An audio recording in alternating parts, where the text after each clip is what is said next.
So please, put your hands together for our final speaker tonight, Dr. Timmery!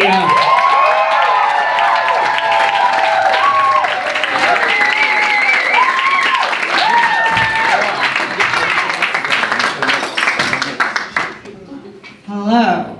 How we doing? All right. Thank you, the amazing Bretta. All right, so as Adam said, my name is Dr. Timmery, and my day job is sexuality education. And I use social media as part of that, and it's always been a little bit exciting, but in recent months, it's gotten way more exciting. And I'm gonna talk a little bit about that. So first of all, I want to clarify to you that when we're talking about social media censorship, we're not talking about the First Amendment. And I understand that websites can put whatever they want as rules for use. These are all reasons that I've been thrown in Facebook jail, by the way. But because of the nature of social media in 2019, there are cultural impacts for those who aren't even on the sites. And these are companies that are actually growing outside of the bounds of government. If you're not already familiar with FOSTA SESTA, you need to go look it up after the show. The people who are most adversely affected by it are sex workers. Their work is much more dangerous now than it used to be, but there are broad, sweeping implications for free speech for everyone on the internet as a result, especially in terms of being able to talk about sexuality. So this is not going to be focused on that, but you need to go look that up later. So let's talk about sexuality on the major platforms right now. You can still find some videos and pictures on Twitter. Tumblr used to be a bastion of positive, queer, pleasure-focused erotica. But as of December 17th, all sexual content was removed. Theoretically. However, you can still find plenty of alt-right and white supremacist content. So fuck Tumblr and fuck Reddit. When we talk about Facebook, this has been a platform that has always been anti-nudity, but now they're getting extra. This is a picture that was posted by the Philadelphia Museum of Art's page, and it was taken down and the page was banned. There's not even nudity in it. Facebook's new community guidelines are so anti-sex that you can now get banned for talking about your partner preferences, sexual roles, pleasurable experiences, or even using terms like looking for a good time tonight, because that's too close to solicitation. The implications of this are broad-ranging. It's going to be incredibly silencing, especially for marginalized people.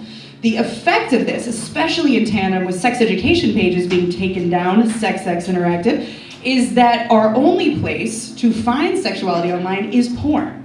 And when we already don't have sex education for young people, that ghettoization is going to have huge implications for how we learn about sex as young people.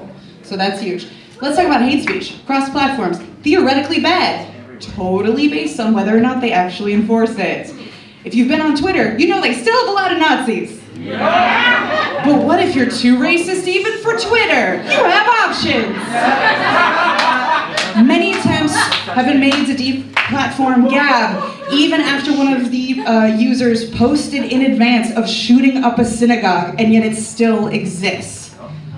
So this is a pretty rare problem. In terms of Facebook, you cannot say a bad thing about a protected class. You can't say a bad thing about women or men. You can't say men are garbage. But you can say something disparaging about a subset, like female drivers or black children. And the implication here is there's no context to it, right? So I can't use a slur even if I'm reappropriating it for myself. And the impact of this is it effectively sustains systems of oppression because there's no context for who's actually in power culturally. What about violence? Well, theoretically, again, not allowed on any of the platforms, but that's ultimately about enforcement. It's much harder to find violence by an algorithm. However, it is the thing that people are most likely to report because they don't want it. Facebook's data, when they actually released it, they found that the thing that is most likely to be reported is violence. That's what people are reporting. But what they're most likely to take down is nudity. Wow. Did any of y'all get asked about these community standards? Who's the fucking community decider? Right? So they're not actually taking our values. This is the most terrifying one, political speech. Facebook takes down pages without recourse, and they have admitted that they have a 1 in 10 false positive rating. 1 in 10 is false. So obviously this is going to have a chilling silencing effect. And most insidiously, we're going to be seeing that elites are privileged over marginalized groups, governments are privileged over grassroots groups, and they're actually joining forces with the repressive regimes of a variety of countries in order to continue to have access to their citizens as customers. They have agreed with Turkey's Erdogan to silence anyone who critiques him as a terrorist.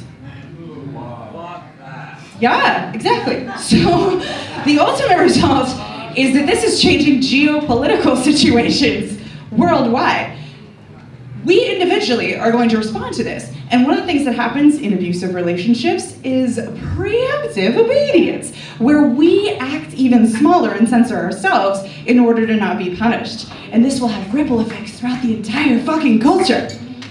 What can we do about it? Well, have a much more cognizant mindfulness about your social media consumption. Pay for journalism. Vote for people who give a fuck about this.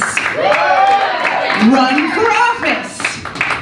If you want to know more about this, I have an article in this weekly's Philly Weekly specifically about the community guidelines of Facebook. So if you want to know more, that's in there right now. And as long as I can get away with it, I'm going to continue to put porn up on Sex with Timbery. So go there as well. Thank you very much for listening.